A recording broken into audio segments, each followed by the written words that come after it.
Hi, I'm Mike with the School of Self-Reliance, and today we're going to talk about the Conibear 110 trap.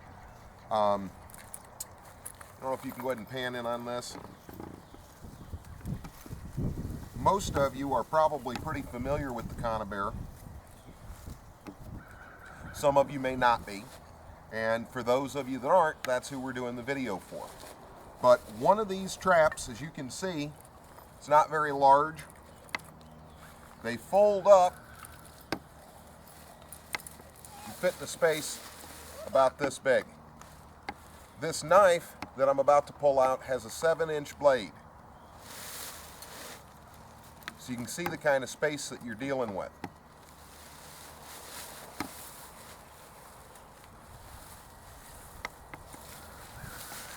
So you can fit 2 or 3 or 4 or 5 of these, and I would recommend, 3 to 5 of the 110 series. The 220s are a little bigger than these, and they're made for possums and raccoons and so on, animals of about that size. These are about squirrel, rabbit, mink, muskrat. They're about that size, animal. Now, don't get me wrong, these will catch and kill a raccoon or a possum, and I've seen them do it a lot. And they'll do it stunningly well. But the 220 is a little better suited for a slightly larger animal.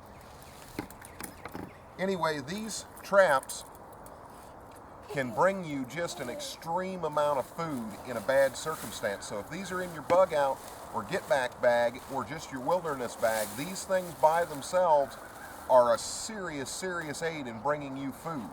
Now you might notice that my frog is in here in the video with me. We're out here in the woods today and he's with me, so don't pay him any mind, or if you think he's cute, then that's great too.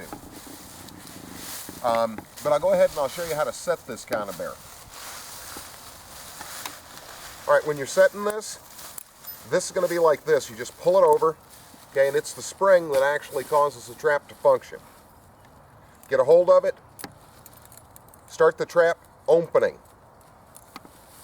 Alright, and once you're there, get a hold of the jaws, like this. Don't let go of them, because this trap will bite you. It will tear up your fingers. It'll break them awfully quickly. But right here is the dog, and it has 3 notches in it. This one is going to be really hard to set off, harder to set off, easier to set off. Okay? So the further away from the back of the dog you are, the easier it is for the trap to be set off. And this is your trigger right here. If I can ever keep it out of the spring. But once you've got the trap like this, you can lock the trap up, release your hand a little bit to get to the tension that you want. You set the dog down, grab onto this, and be really careful, because that you can get bit right there. But right there. And don't approach these traps this way or this way. Approach the traps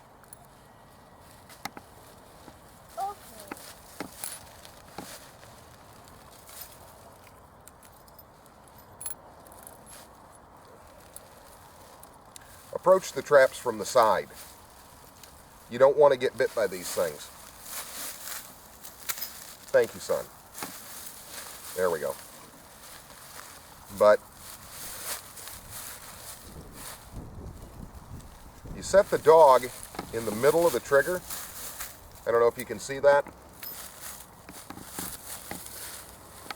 There's a little notch provided for it. You set it right there. I'm going to actually go ahead and set it back one to about medium pressure. And then I'm going to grab the spring with my hand. Like that. And that's how you keep the accidents from happening. Even if the trap goes off, you're not going to catch your fingers or anything. So you're going to set the trap. Go ahead and set it down. This chain and ring is meant so you can stake your trap down. So that the animal, if it's not killed by it, doesn't carry off your trap. Oh, my son brought me a stick, so I'm going to go ahead and use it. The animal can come in from either direction. They can come in this way or this way. And then they get bit. Now, it is a kill trap. and it is supposed to kill the animal.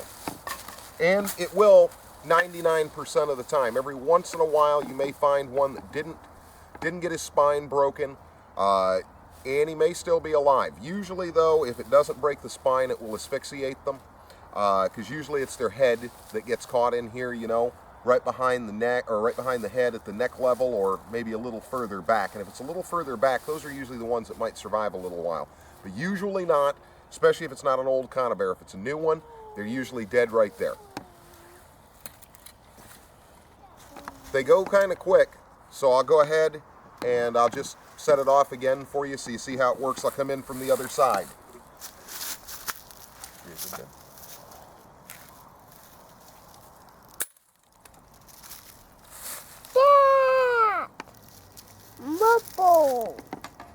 And here in 1 second, we're going to show you how to set these conibears out in the field. All right, we found a small den leading up into the hollow of a tree. It's pretty clear, it's obvious. Animals have been coming and going from there. This is most likely squirrels, could be chipmunks, you know, a ground squirrel, something like that. There's a lot of husked nuts, acorns and stuff, been chewed up, sitting right here. And there's a nice little run. You can see where it's been dragged clean, coming in and out. And I've already looked up there, and sure enough, you can get right in there. You know, it's hollow in there. And you can't see the actual den itself, just the entrance. So now what we're going to do is we're going to show you how to set up the 110, because this is a fairly open area right there. We'll show you how to funnel the animal into the trap and set it correctly. All right, what I've done is I've hammered in our anchor, attached to our chain. Trap's now stable. This animal's not big enough to carry this trap away, but I'm just showing you what I would do under just about any circumstance, you know, to make sure that the trap doesn't go anywhere. You don't want to lose your traps. So what I'm going to do next is I'm just going to create a little bit of a barrier. Not a big one, just enough to dissuade the animal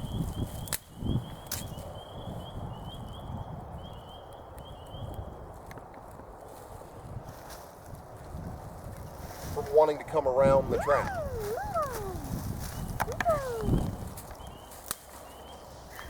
You know, come over here, give it another little stick there. Now with the bait in the center of that, the animal's funneled right to the trap. And the bait will probably lower his inhibitions a little bit about this new thing that's there. Also, smoke your sticks and stuff before you leave camp. Have a few sticks, smoke your traps. Just wave them in the fire smoke lightly. It's just enough to knock your human scent off of it, but not enough to make the animal think it's a forest fire. But once you've baited the trap, there you go. He's funneled into it. Whenever you find the den, that's one of the ways that I use just to make sure that the animal gets in the trap. These Conibear 110s, or any trap for that matter, check your state laws before using these. Actually look up your trapping laws. Some states don't want you to have these on the ground. It's actually illegal. I don't want you to get in any trouble for using them. I know we're talking about end of the world or survival scenario, and in that case, you know, all rules are off. I mean, your survival is paramount. But check your state laws, check your hunting and trapping regulations for the use of these, and you know, depending on how liberal the state is you live in, they may not even be legal there. But check first. I don't want you to get in any trouble. Stay safe and watch how these are set up a couple of times. Make sure you don't get your fingers caught in these. I'd hate to think anything that I did ever hurt anybody that watched my videos. All right, the Conibear 110 and the 220s, I suggest that you carry, you know, around 3 to 5 of them, especially the 110s, say 3 to 5. I would carry 5 if it were me, or 4 of them and a couple of the 220s. The 220s are great, but these right here, these are just about tailor-made for your bug out bag or for your get back bag or whatever bag you're putting together to survive off of. These things are just a powerful, powerful food gathering source. They will work for you, and they'll work when you're out hunting and you're out fishing.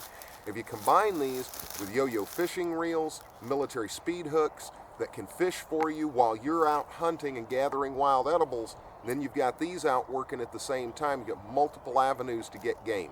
But these Conibear 110s are surprisingly effective. They are stunningly effective traps, and they don't cost much. I got 3 of these for $19, so that's very cheap, and that was with free shipping.